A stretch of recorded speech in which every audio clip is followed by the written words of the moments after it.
Guys, tatanong ako kung anong gustong ulam niya. Sabi niya, siomay daw, siomay. Ako naman manok. Yeah. Naghingi ako ng pambili ng ulam. At saka kasi pupunta tayo at bibili tayo ng ulam. Kasi nakakain na, sige guys. Ito na guys.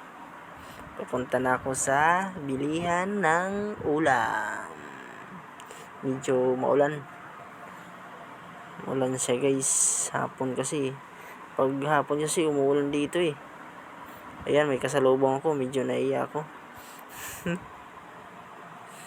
Yan. Taas wala na. So guys. Punta na ako ng bilihan namin ng ulam sapagkat kami ay kakain na guys. Grabe ulan ngayon guys. But ulan guys.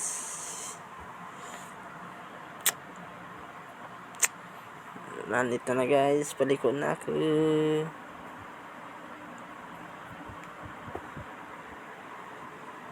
Liliko na tayo. Up. Hanggang dito na guys, naiiyak ako eh.